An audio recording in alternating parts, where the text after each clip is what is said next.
nombre es irrelevante ahora, pero hubo un tiempo en que resonaba con fuerza entre mis compañeros. Fui parte de un batallón destacado en la espesura selvática de Chiapas, donde el calor y la humedad eran compañeros constantes, y la sombra de la jungla escondía secretos que los mapas no se atrevían a marcar. Recuerdo que cuando llegué por primera vez, mis botas aún chirriaban con el peso del barro, y mi uniforme olía a la novedad de la tela recién asignada. Era joven, lleno de ideales y con la mente aún entera. Las misiones iniciales eran de rutina: patrullajes, aseguramiento de rutas, vigilancia en el cruce de aldeas ocultas entre los árboles. Sin embargo, la selva tenía su propia forma de observarnos, como si cada hoja y rama respirara con nosotros, atento a cada paso. Mi equipo lo componíamos 5 hombres. Todos teníamos cicatrices de batallas pasadas y una confianza construida en noches compartidas bajo el cielo rasgado por grillos y murciélagos. En particular, había un soldado al que llamábamos el Tigre, un tipo de ojos inquietos que, aunque reía más que el resto, escondía en su risa un temblor nervioso. En noches de guardia, siempre mencionaba leyendas que, decía, le había contado su abuela. Historias de seres que habitaban las sombras de la selva, aquellos que no temen a la luz de la fogata ni al eco de nuestros rifles. Una tarde, mientras despejábamos un área para levantar un pequeño campamento, el Tigre fue quien notó algo extraño. «Miren allá en esa colina», señaló, apuntando con el cañón de su rifle hacia una densa cortina de hiedra que cubría la entrada a lo que parecía una cueva. Nos acercamos con cautela, respirando el aire pesado que traía el aroma de tierra mojada y algo más, algo metálico y rancio. No tardamos en notar que la hiedra no era como cualquier otra. Sus hojas eran de un verde tan oscuro que parecían absorber la poca luz que filtraban las copas de los árboles. «Esto es raro», murmuró uno de mis compañeros, un tipo robusto al que llamábamos el Mulo. Siempre había sido escéptico, su mente más cuadrada que las cajas de municiones que cargábamos.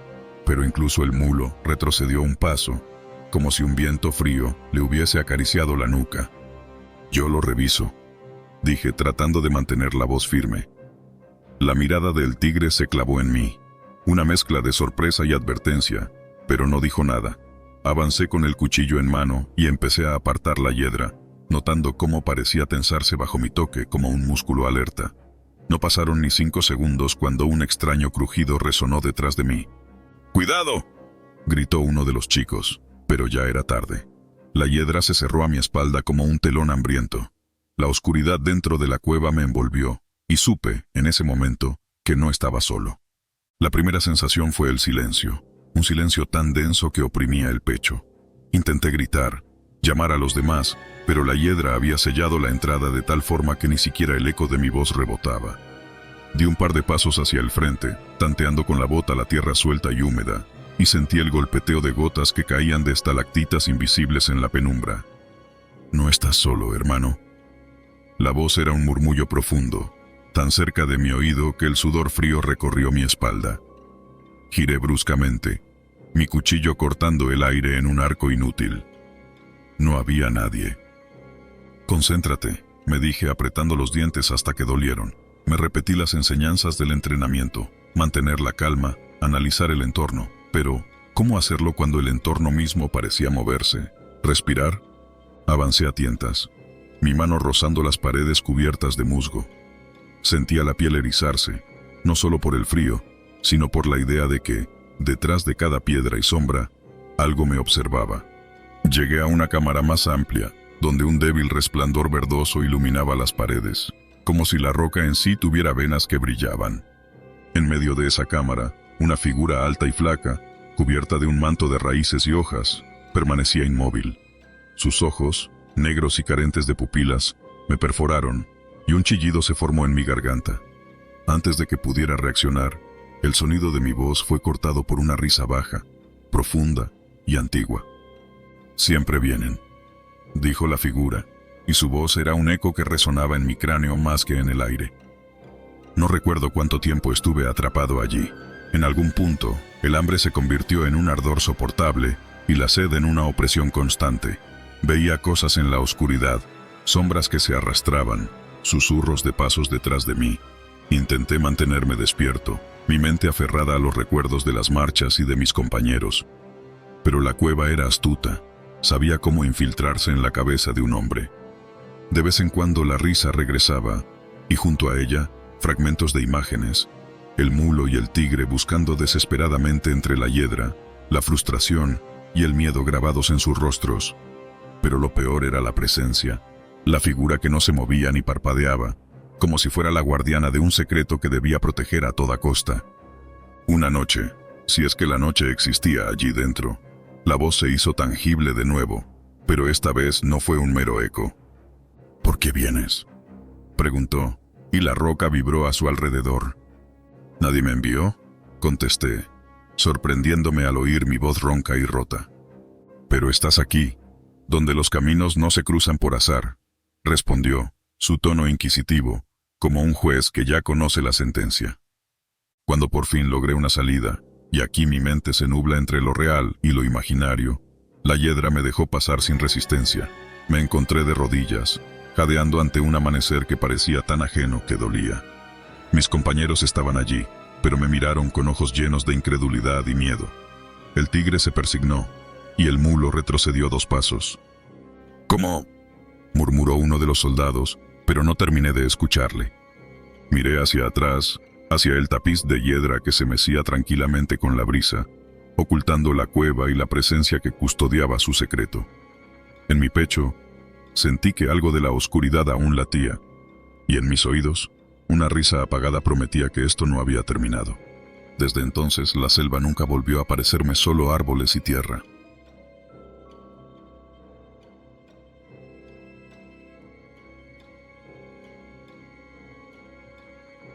Era un soldado experimentado, lo suficiente para reconocer los sonidos que indicaban peligro y los silencios que sugerían algo peor.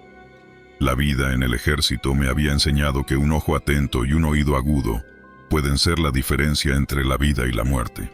Sin embargo, había ciertas cosas que ni la formación más rigurosa podía prever, y lo que ocurrió aquella noche fue una de ellas. Estábamos en el campamento, un claro improvisado al borde de un río cuyas aguas oscuras se movían con una lentitud sospechosa. Éramos 5 soldados, compañeros unidos no solo por el uniforme, sino por el barro, la pólvora y las noches interminables de espera. Entre nosotros, la confianza se construía sobre relatos compartidos al calor de las hogueras y el eco de las risas nerviosas, intentos frágiles de mantener la cordura en un lugar que parecía devorar la razón. El aire esa noche era diferente. Aunque la humedad envolvía el ambiente como siempre, sentí un frío repentino que recorrió mi espalda. No era natural, como si un aliento de hielo se infiltrara desde algún rincón olvidado de la selva. ¿Lo sienten?, pregunté en voz baja, tratando de mantener la calma en mi tono. Mis compañeros se miraron unos a otros, desconcertados. Rodríguez, siempre el más escéptico, dejó escapar una carcajada. «Debe ser tu imaginación, amigo. Aquí lo único que enfría es la lluvia, y ya dejó de caer hace horas». Pero yo sabía que no era mi imaginación. Lo sentí otra vez, más fuerte, como si alguien estuviera a mi lado, exhalando un aliento helado. Me aparté un paso y mi bota resbaló sobre el barro, haciéndome tambalear.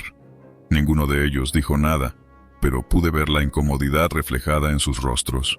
Fue Martínez, el más joven del grupo, quien rompió el silencio.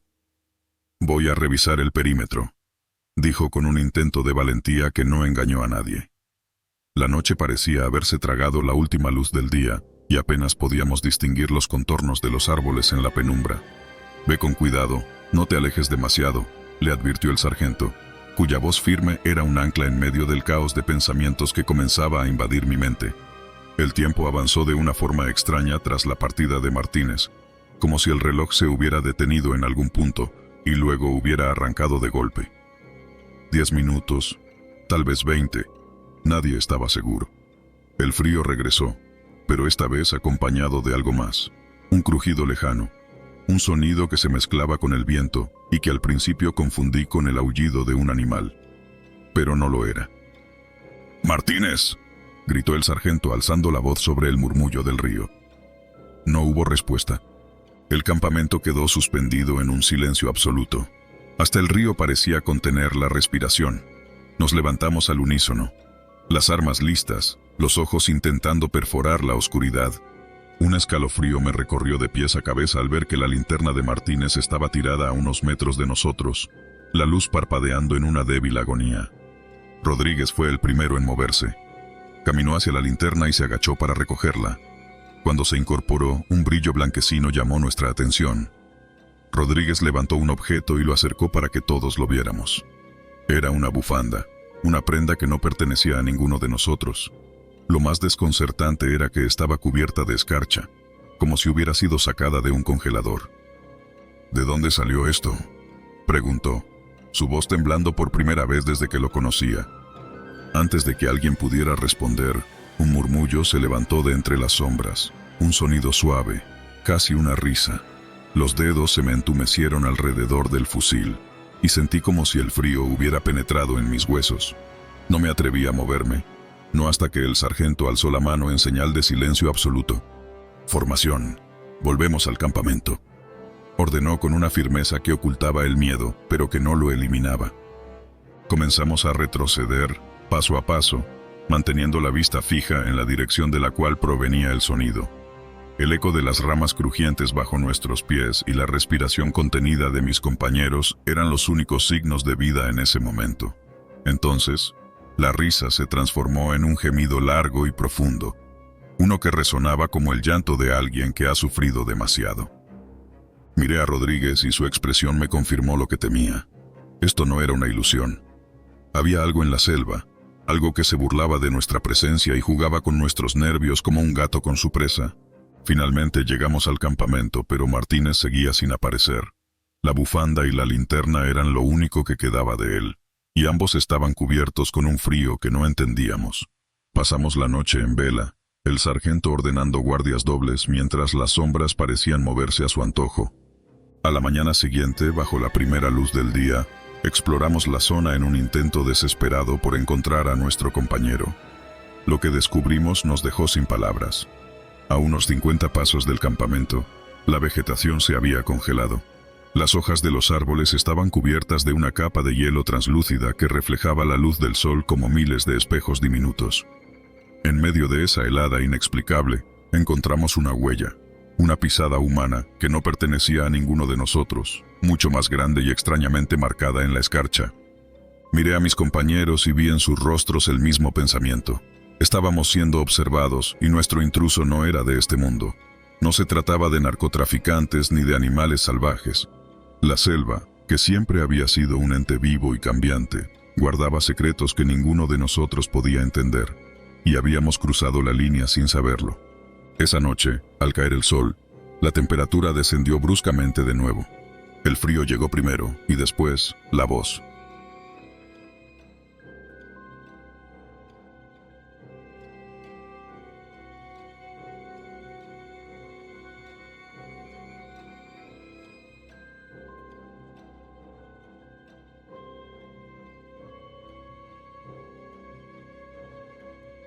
Estaba acostumbrado al crujir de la maleza bajo mis botas, al peso del fusil colgado de mi hombro y al eco de las órdenes que resonaban por el aire caliente. Las misiones en el sureste mexicano eran agotadoras, pero ese cansancio era una vieja compañía, una que te moldeaba y te volvía tan inflexible como los árboles que te rodeaban. Esa noche, sin embargo, algo era diferente. La luna, pálida y débil, apenas asomaba entre los mantos de hojas que formaban un techo impenetrable. Yo estaba al frente, como de costumbre, liderando un grupo de 5 hombres, todos curtidos por la experiencia. Se escuchaban las bromas de siempre, risas ahogadas para evitar delatar nuestra posición, pero hasta esas bromas se sentían forzadas, como si un aliento helado nos hubiera recorrido la columna y hubiese robado un poco de nuestra alegría. «¿Qué dices, sargento? ¿Es cierto lo que dicen de este lugar?», preguntó Javier, el más joven del equipo, con un intento de sonrisa que no alcanzaba sus ojos. Su voz temblaba un poco, aunque intentaba disimularlo. «Ya, déjate de cuentos, Javier», interrumpió Héctor, nuestro explorador. «Nadie quiere escuchar tus historias de fantasmas ahora. Aquí lo único que asusta son las víboras y los narcos». Pero en ese instante, sentí que las palabras de Héctor se estrellaban contra el aire pesado como si lo hubieran alterado de alguna forma. Un murmullo de hojas nos envolvió. No el típico susurro del viento, sino algo más rítmico, como un roce deliberado. Miré a mi alrededor y los otros intercambiaron miradas de preocupación. Por un momento, el silencio se volvió tan denso que podías oír los latidos de tu propio corazón. Avanzamos un poco más, dejando atrás un sendero serpenteante que nos había llevado a esa parte profunda de la selva. Nuestro destino era un puesto de avanzada que debía ser asegurado, pero lo que encontramos en nuestro camino fue otra cosa completamente diferente. «Mira», exclamó Carlos, el de mirada seria y la puntería infalible. Señaló con su fusil a un claro, un espacio entre los árboles donde la luz de la luna tocaba el suelo de forma extraña. Allí, las hojas que caían de los árboles parecían congelarse a medio descenso, moviéndose apenas con una brisa invisible. Se erizaba la piel al observarlo, como si ese espacio fuera ajeno a las leyes del mundo que conocíamos. «¿Qué demonios es eso?», preguntó Diego, quien siempre había sido el escéptico del grupo, el que se reía de las supersticiones y se burlaba de los cuentos de ancianos. Nadie respondió.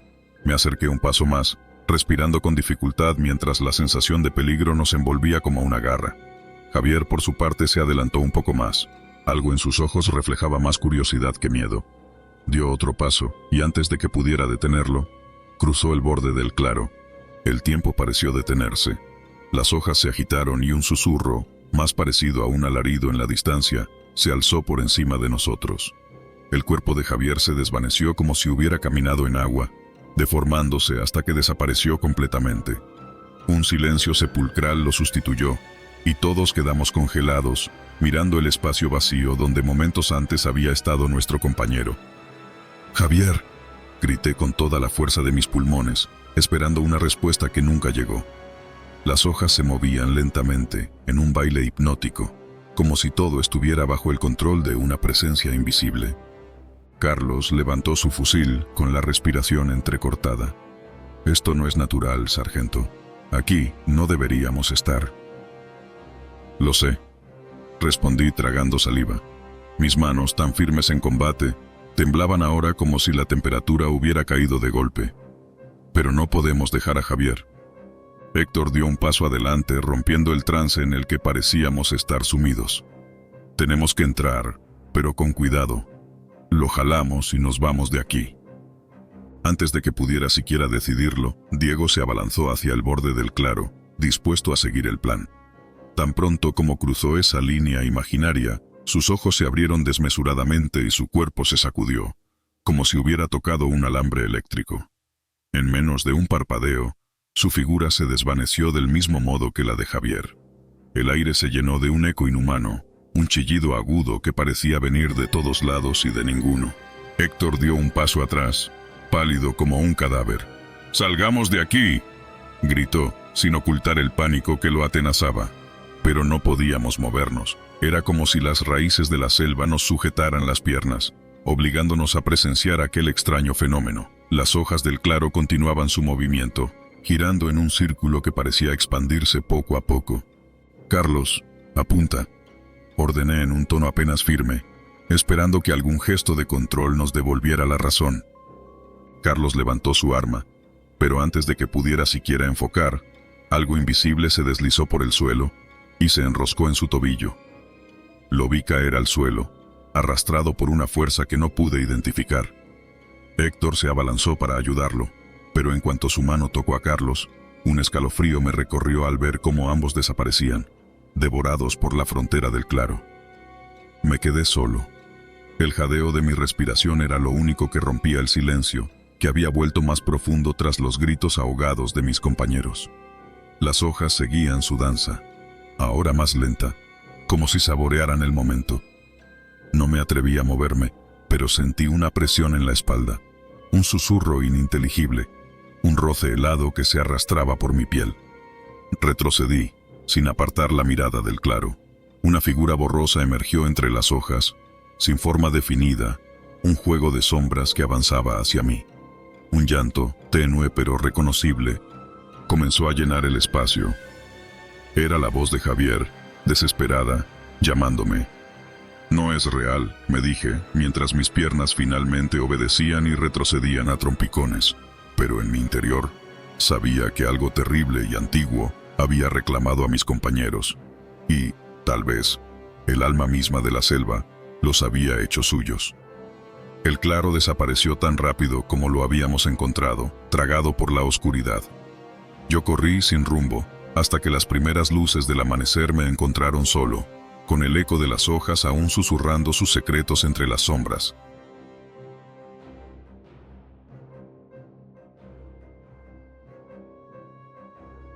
Las noches en la selva son densas y oscuras, como un manto de tinta negra que envuelve todo. Aprendí a moverme con sigilo entre la maleza, a identificar cada sonido y a no temerle al murmullo de las hojas bajo mis botas. Serví en el sur de México durante años, en un destacamento que patrullaba los rincones más profundos de la selva, en busca de cosas que otros preferirían no mencionar. La humedad se sentía como un peso constante en el aire, y el rugido distante de los jaguares nos recordaba que no éramos los únicos cazadores ahí. Mis compañeros eran 5, todos curtidos por la vida militar y unidos por experiencias compartidas. Nos reíamos de los rumores que corrían por las bases, de las historias de luces extrañas y de figuras que se deslizaban entre los árboles. Nos considerábamos inmunes a tales cosas, hombres hechos de acero, más allá del alcance de leyendas. Hasta esa noche. Había caído una tormenta horas antes, y las hojas aún goteaban, brillando a la luz de las linternas. El aroma a tierra mojada y a vegetación era tan fuerte que parecía colarse en los poros. Carlos, nuestro médico de campo, limpiaba la hoja de su machete mientras se recargaba contra un tronco. Rodrigo, el más bromista, tarareaba una canción desafinada que se perdía en el aire húmedo. «Ya cállate, Rodrigo, que hasta los animales se van a enojar», le espetó Luis, uno de los más serios. Rodrigo soltó una carcajada, una de esas que siempre parecía más fuerte de lo necesario. «Si los espanto, nos hacen un favor. Así no tenemos que vigilar». Los demás rieron, menos yo. Algo me tenía inquieto. No era la tormenta ni el rumor de la selva. Era una tensión sutil, como un hilillo de aire frío corriendo por la nuca. Pero lo deseché, achacándoselo al cansancio. De pronto el bosque pareció contener el aliento. El murmullo de insectos y ranas se detuvo de golpe, como si algo hubiera ordenado silencio absoluto. Nos quedamos todos inmóviles, la piel erizada y los sentidos alerta. Y entonces lo vimos. Un destello dorado, brillante como el fuego y etéreo, danzando a unos pocos metros entre las ramas. «¿Qué diablos es eso?», preguntó Carlos, sus palabras saliendo en un susurro casi inaudible. La luz se movía, no como una linterna, sino como si fuera algo vivo. Avanzó lentamente, deslizándose entre los troncos y proyectando sombras alargadas que se movían de una forma antinatural. Rodrigo, fascinado, se adelantó un paso. «Es un farol, o algo de eso», dijo sin convicción. Antes de que pudiera detenerlo, él ya había comenzado a moverse hacia la luz. Lo seguimos con la vista, el corazón palpitando con fuerza. Rodrigo avanzó cautelosamente, el machete en una mano y la linterna en la otra, hasta que la luz lo envolvió por completo. De un momento a otro, un destello más fuerte iluminó todo a nuestro alrededor y luego... nada. Rodrigo ya no estaba. La luz se apagó tan abruptamente como había aparecido, y en su lugar solo quedaba la negrura de la noche. «¡Rodrigo!», gritó Luis, corriendo al sitio donde lo habíamos visto por última vez. Nos acercamos rápidamente, alumbrando con nuestras linternas. No había rastro de él. Solo una leve bruma flotaba, iluminada por los haces de luz, pero ni una pisada, ni una señal de lucha. El silencio era opresivo, como si la selva misma hubiera decidido guardar un secreto. «Esto no tiene sentido», murmuró Carlos, su voz temblando por primera vez desde que lo conocía. Hicimos guardia toda la noche, turnándonos para vigilar, pero nadie dijo nada más. La desaparición de Rodrigo era un peso invisible que nos aplastaba. Cuando la luz del amanecer empezó a filtrar por las hojas, nos movimos a la base más cercana y reportamos lo ocurrido. No hubo burlas ni risas. Hasta los oficiales más escépticos fruncieron el ceño y asintieron con preocupación. Se enviaron equipos de búsqueda, pero Rodrigo jamás apareció. Las semanas que siguieron fueron una mezcla de tensión y silencio. El equipo estaba roto sin él. Las bromas se habían evaporado y las horas de guardia se volvieron eternas. Pero lo peor aún estaba por venir. Una noche, mientras intentábamos descansar, escuché un susurro bajo la lluvia. Levanté la cabeza y allí estaba de nuevo. La luz dorada, más tenue, pero ahora más cerca del campamento. Luis la vio también y se puso de pie, temblando sin apartar la vista. «No vamos a volver a perder a nadie», dijo, encendiendo la linterna. «Alto», le advertí, pero fue inútil. Luis corrió hacia la fuente de la luz, desapareciendo entre los arbustos. Un destello, menos brillante que la vez anterior, iluminó el campamento por un segundo y luego se desvaneció. Ni un sonido, ni una sombra. Cuando corrimos tras él, encontramos el machete de Luis en el suelo, pero de él, ninguna señal. Carlos, que nunca se apartaba de su machete, comenzó a balbucear oraciones en un susurro, mientras el miedo se asentaba en nuestras entrañas. 2 compañeros, 2 desapariciones, y la selva, testigo muda, parecía más hostil que nunca. Las noches siguientes, la ansiedad y el agotamiento se apoderaron de nosotros. Nadie quería hablar, como si cualquier sonido pudiera invocar la luz otra vez. Pero fue en la tercera noche cuando algo cambió. Yo estaba de guardia, los ojos fijos en la línea de árboles, cuando un sonido me hizo girar la cabeza. Era un susurro, uno familiar. «Ayúdame». Giré la linterna hacia el sonido y casi se me congeló la sangre al ver la figura de Rodrigo, pálido y demacrado, sus ojos hundidos y su uniforme desgarrado. «Rodrigo», balbuceé sin atreverme a moverme. Pero antes de que pudiera reaccionar, un destello dorado envolvió la figura, que se desintegró en un parpadeo. La luz se quedó frente a mí, tan cerca que sentí calor en la piel, y entonces lo entendí. Aquello no era humano, ni siquiera natural. «Despierten», grité mientras la luz se desvanecía en la noche. Mis compañeros despertaron, confusos y aterrados. Les conté lo que vi, pero no necesitaban pruebas. La selva nos estaba mostrando su verdadero rostro. Decidimos retirarnos, reportar todo y dejar la patrulla. Algo que no entendíamos se escondía entre esos árboles, algo que devoraba hombres y dejaba solo un rastro de silencio y bruma. Años después, todavía veo la luz en mis sueños, danzando entre sombras y riendo en un tono que no es de este mundo. Y aunque he vuelto a la civilización, una parte de mí nunca dejó la selva. Porque sé que en algún rincón oscuro de Chiapas, aquella luz dorada sigue esperando.